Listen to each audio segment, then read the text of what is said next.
Abonnez-vous et cliquez aussi sur la petite cloche de notification pour ne rien rater de nos prochaines vidéos. N'oubliez pas de partager aussi la vidéo et de la liker.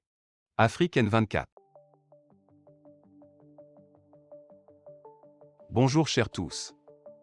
Depuis quelques heures circule sur les réseaux une vidéo griffée des emblèmes de la mairie Golf 4 dans laquelle s'exprime un certain Jean-Lucas Siacolet chargé de communication de la dite mairie. Par rapport aux nombreuses expériences vécues, nous nous sommes depuis un certain temps abstenus de rentrer dans certaines polémiques inutiles. Mais cette vidéo qui circule est tellement remplie de mensonges que nous sommes obligés de sortir de notre réserve. De quoi s'agit-il? Notre rédaction a été approchée par les responsables du CDQ, Comité de développement du quartier, de Kodjo-Viakopé pour donner l'alerte sur le délabrement avancé de l'EPP Kodjo-Viakopé 2 qui risque de s'écrouler sur les élèves. Nous rappelons que cet établissement abrite environ 600 élèves. Un journaliste s'est déplacé sur les lieux pour constater avec les membres du CDQ les faits et a pris les photos. Il a ensuite rédigé son article qui a paru le 25 février dans le numéro 1009. Cet article dont copie est ici et que tout le monde peut lire n'accuse personne. L'article n'a porté aucune accusation ni contre la mairie du Golf 4 encore moins son premier responsable. Mais connaissant la frilosité des responsables municipaux de cette mairie, le journaliste a pris le soin d'interpeller le sieur Jean-Lucas Siacolet pour savoir si les dispositions sont prises au niveau de la mairie sur le cas de cet établissement. Le sieur Jean-Lucas Siacolet n'a pas donné une suite à l'interpellation du journaliste. Il n'a répondu ni aux appels ni à l'audio qui lui a été envoyé. L'article paraît 3 jours plus tard. Le 25 février lorsque la une du journal est apparue sur les réseaux sociaux, à voir juste le titre, les militants de l'ANC se sont déchaînés contre le journal en traitant son premier responsable de tous les noms. Certains sont allés jusqu'à dire le fait d'avoir mis Kodjo-Viakopé sur la une était une attaque contre leur gourou. Le 11 mars 2022, les responsables de la mairie du Golf 4 sont allés répondre à l'alternative dans un autre organe. Le mercredi 23 mars, la mairie du Golf 4 nous envoie un droit de réponse que nous avons décidé de ne pas publier pour plusieurs raisons.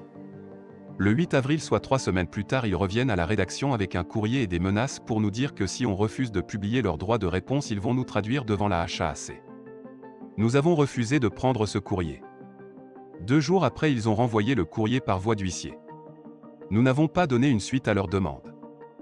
Ils saisissent la HAAC qui nous fait appeler pour nous demander de publier le droit de réponse. Nous avons dit qu'on ne le fera pas. La HAAC nous convoque officiellement. Le rédacteur en chef a répondu à la convocation et a donné les raisons pour lesquelles nous avons refusé de publier le droit de réponse. Des responsables des organisations de presse ont assisté à l'audience. Après un long débat, le président de la HAAC a demandé à la rédaction de publier le droit de réponse pour mettre fin à cette polémique inutile. Nous avons fini par le faire en rappelant aux uns et aux autres que nous ne pouvons pas être responsables des turpitudes des dirigeants d'une mairie qui refuse de donner une suite à des sollicitations d'un journaliste dans le cadre de son travail et après jouer aux victimes. Voilà le déroulement exact des faits et l'article en question qui est publié ici et que tout le monde peut lire. Nous ne savons pas en quoi cet article qui est une alerte constitue une offense à quelqu'un. Qu'à cela ne tienne. Visiblement l'alternative trouble le sommeil des responsables de la mairie du Golf 4 au point de monter une vidéo avec cette affaire en donnant l'impression d'avoir remporté une guerre contre un journal. Cela relève d'une petitesse d'esprit pour des gens qui ont des ambitions de diriger un État.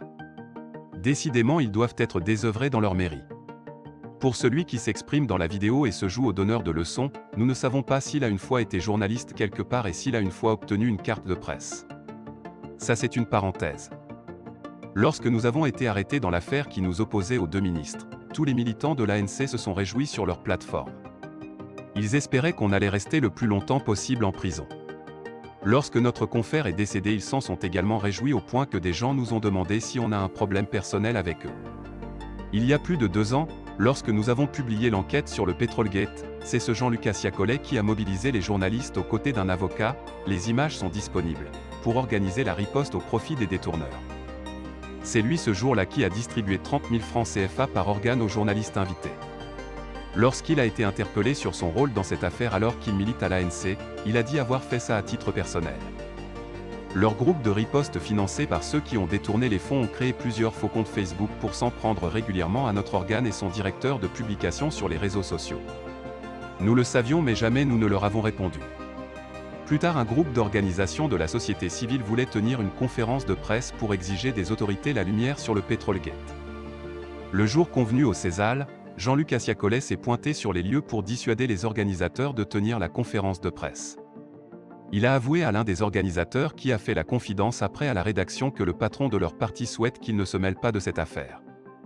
Voilà le profil de l'individu qui s'exprime dans cette vidéo et c'est lui qui veut donner des leçons de journalisme aux gens. Tenir une caméra et se promener dans les marchés et meetings de l'ANC, faire des vidéos et les mettre sur la toile ne fait pas de vous un journaliste. Entre ceux qui dans l'ombre organisent des manœuvres pour sauver des détourneurs des fonds dans le Petrolgate et ceux qui les dénoncent, les Togolais apprécieront.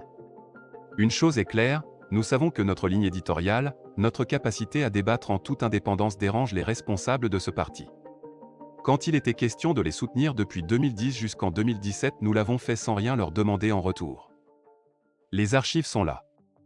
Nous espérons que leur campagne de dénigrement et d'intoxication qu'ils ont entamée leur permettra de remonter leur cote de popularité dans l'opinion et qu'aux prochaines élections ils dépasseront la barre des 4%. Lorsque des prétendus opposants menacent des journalistes et souhaitent leur disparition, on imagine ce qu'ils feront une fois qu'ils seront au pouvoir. Les valeurs d'intégrité, de loyauté à un combat se vivent à travers des actes et non des paroles. Les grimaces et jérémiades de quelques individus déséuvrés au service des politicards en perte de vitesse ne nous empêcheront pas de faire notre travail ou de rester fidèles à notre engagement de départ. Nous disons un grand merci à tous ceux qui continuent de nous faire confiance. Lomé le 7 mai 2022. Ferdinand Haïté. Likez la vidéo si ce n'est pas déjà fait. Laissez aussi votre point de vue en commentaire.